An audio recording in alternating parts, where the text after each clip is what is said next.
Imagine this. You wake up at 5 a.m., lungs burning from the cold air of your bedroom. Your phone buzzes, another notification from a self-help guru preaching discipline, another tweet about grinding while others sleep.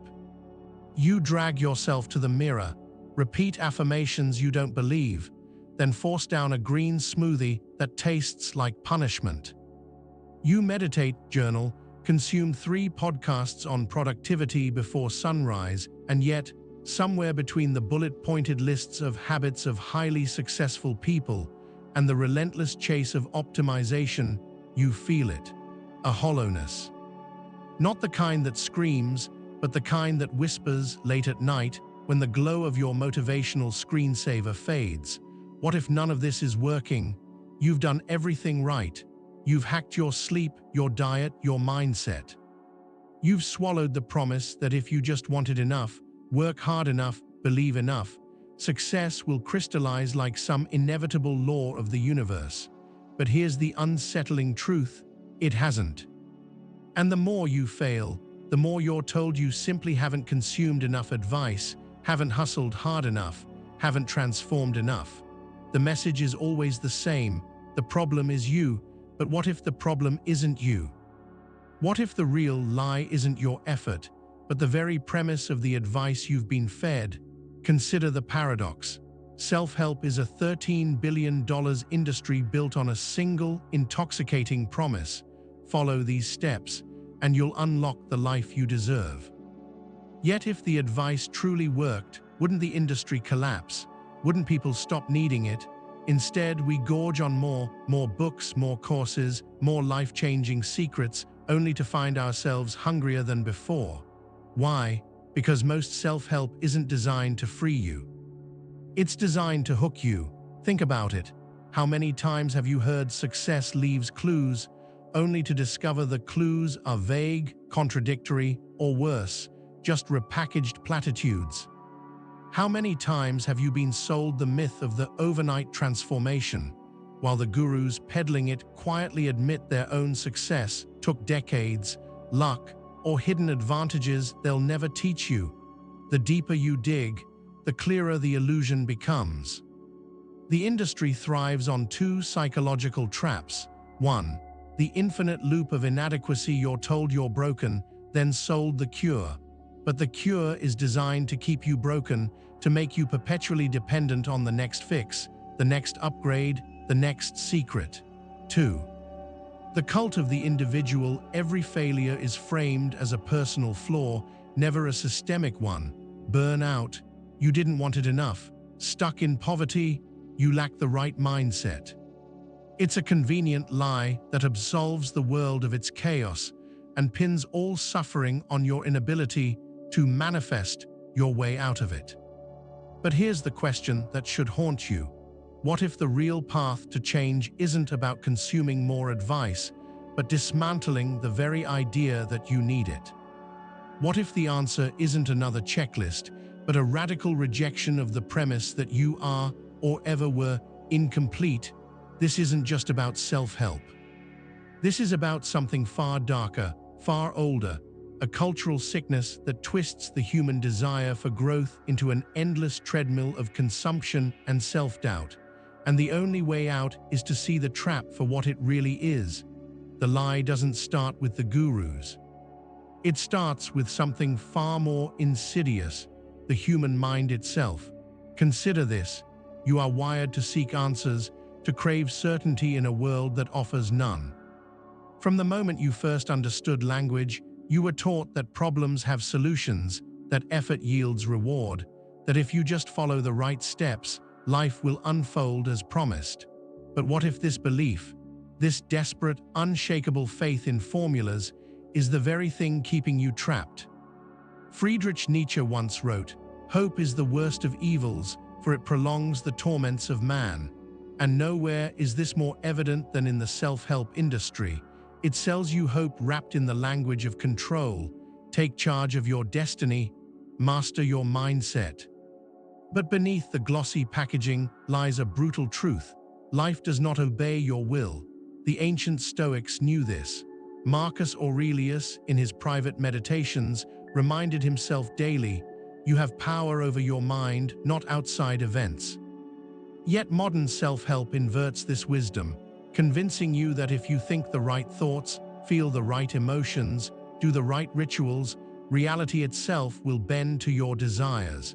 But reality doesn't bend, and when it refuses to, you don't question the advice, you question yourself.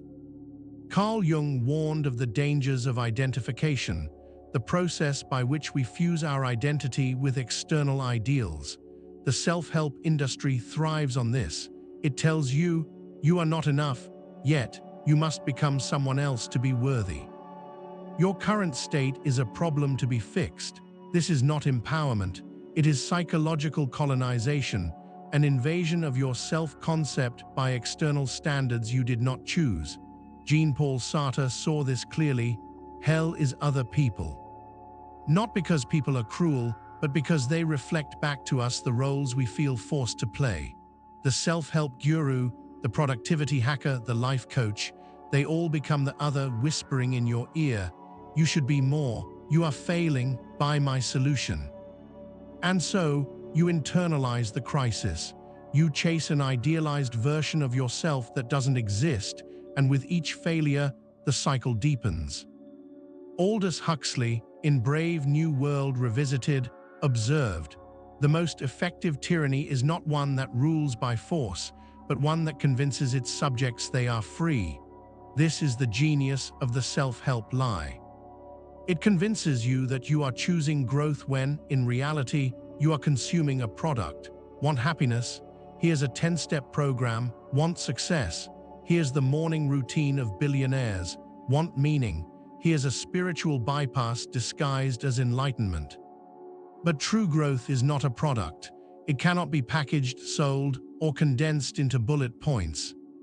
Viktor Frankl, who survived the Holocaust and wrote Man's Search for Meaning, understood this better than anyone. What man actually needs is not a tensionless state, but rather the striving and struggling for some goal worthy of him. Yet the self-help industry sells the opposite, a tensionless, frictionless fantasy where all obstacles can be hacked away. Beneath all the productivity porn and motivational slogans lies a primal terror, the fear of uncertainty. Zygmunt Bauman called it liquid modernity, a world where nothing is fixed, where identities are fluid, where the old rules no longer apply. In such a world, the promise of self-help is seductive. Follow these rules and you will be safe, but you are not safe. You were never meant to be. Albert Camus, in The Myth of Sisyphus, argued that the only real philosophical question is whether to live in a world without inherent meaning. The self-help industry's answer: create your own meaning, design your destiny. But this, too, is a lie, because it suggests meaning is something you manufacture, rather than something you discover in the act of living. The hidden problem is not that self-help fails you, it's that it was never meant to work. It exists to soothe, to distract, to keep you chasing, because a seeker is always a consumer, a disciple is always a customer. But what if the answer isn't in another book, another seminar, another guru? What if the answer has been inside you all along, not as a solution, but as a question? And what if that question terrifies the very industry that claims to have your answers? You don't notice the cage until you try to move. At first, the self-help promises feel liberating, finally, a way to fix yourself, to control your destiny. But over time, something shifts. The rituals that were supposed to empower you become chains. The affirmations that were meant to inspire you now sound like empty mantras. The goals you were told to chase leave you exhausted, not fulfilled. This is the silent toll of the self-help lie. You wake up each morning with a checklist of habits you must do to be worthy. Meditation, journaling, cold showers, high-intensity workouts. You've turned yourself into a machine, constantly tweaking, upgrading, and punishing yourself for any deviation from the ideal routine. But here's the cruel irony: the more you optimize, the less you live. German philosopher Arthur Schopenhauer saw this coming 2 centuries ago. Man can do what he wills, but he cannot will what he wills. You can force yourself to follow every productivity hack, but you cannot force yourself to want it. And so you split in two, the you that performs the rituals and the you that watches, numb and detached, wondering why none of it feels real. Gabor Mate, the physician and trauma expert, argues that modern society systematically disconnects us from our true needs. The self-help industry accelerates this. It doesn't ask, "What do you genuinely want?" It demands, "Here's what you should want." You should want wealth, you should want fame, you should want relentless self-improvement. But what if you don't? What if the life you're supposed to chase feels like a costume that doesn't fit? The more you absorb these external ideals, the harder it becomes to hear your own voice. Your desires become borrowed, your ambitions secondhand. And one day, you wake up to the horrifying realization you have no idea who you are anymore. Good vibes only. Everything happens for a reason. Just think positive. These slogans aren't just naive, they're a form of emotional suppression. The self-help industry has pathologized normal human suffering. Grief, doubt, anger, confusion, these aren't flaws to be fixed. They're part of being alive. Yet the more you're told to rise above negativity, the more you exile the messy, raw, authentic parts of yourself. You plaster on a smile while inside, something withers. Kierkegaard warned of this centuries ago. The most common form of despair is not being who you are, but the self-help machine doesn't want you to be yourself. It wants you to escape yourself, to become a better version, a higher self, anything but the imperfect, searching, beautifully human creature you already are. Pull yourself up by your bootstraps. You create your own reality. These ideas sound empowering until you realize they're a trap. If success is purely a result of individual effort, then failure is purely your fault. If you're struggling, it's because you didn't want it enough, didn't believe hard enough. This narrative erases luck, privilege, systemic barriers, and the simple randomness of existence. Worst of all, it isolates you. When you're told you alone are responsible for your destiny, you stop asking for help. You hide your struggles, ashamed of your weakness. Community withers, connection starves, and you're left alone with your hustle, your grind, your silent despair. This isn't sustainable. You can only gaslight yourself for so long before the truth erupts, in burnout, in crisis, in that 3 a.m. moment when the facade cracks and you whisper, "What the hell am I even doing this for?" That question is not your failure, it's your awakening. Because the self-help industry's greatest fear isn't that you'll fail, it's that you'll stop believing in its lies. And when that happens, when you finally see the cage for what it is, everything changes.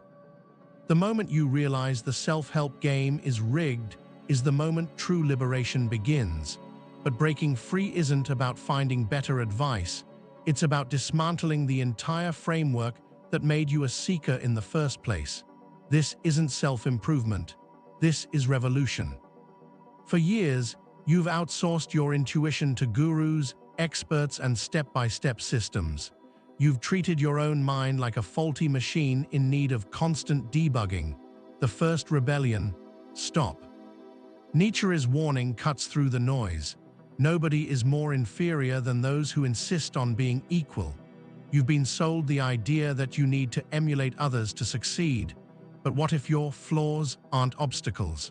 What if they are the very things that make your path unique?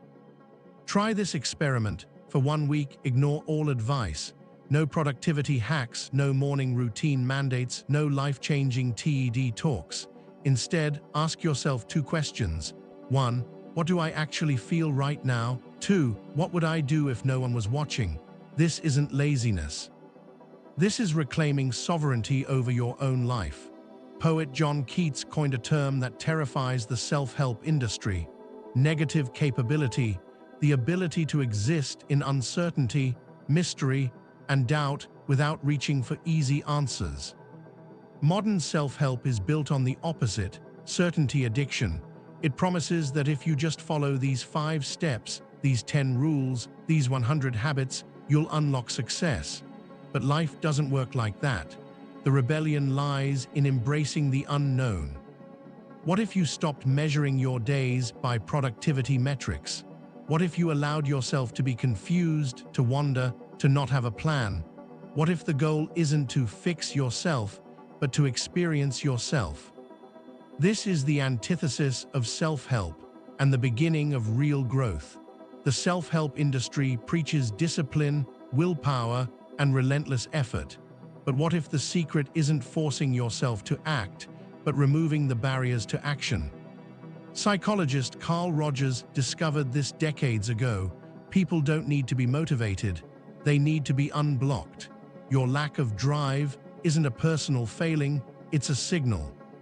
It means you're pursuing goals that aren't yours, you're trapped in systems that suffocate you, you've been lied to about what matters. The solution: stop trying to motivate yourself.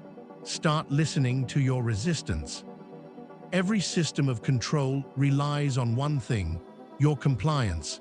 The rebellion begins when you start saying no, not to effort, but to exploitation disguised as empowerment. No to grinding yourself into burnout for someone else's definition of success. No to treating rest as a reward. You must earn. No to the idea that you must be productive to be worthy. This isn't about rejecting all structure. It's about choosing structures that serve you, not enslave you. You don't need to quit your job or move to a monastery. Rebellion starts in the cracks of daily life.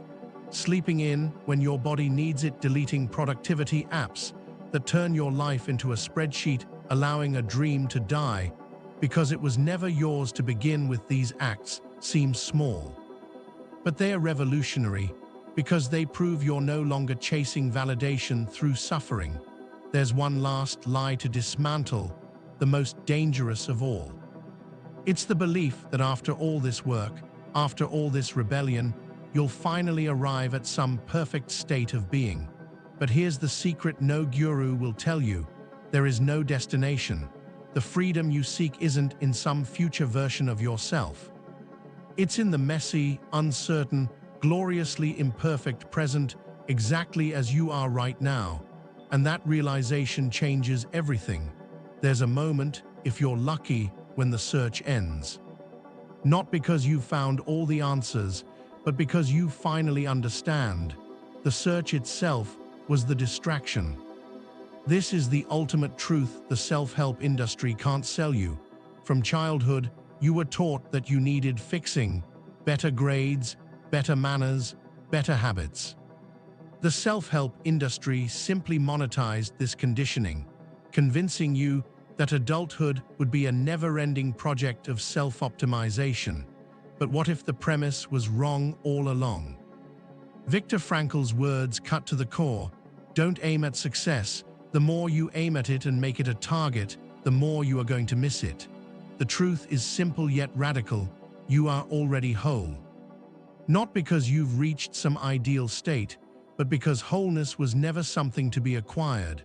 It's your birthright, buried under layers of other people's expectations, but never lost.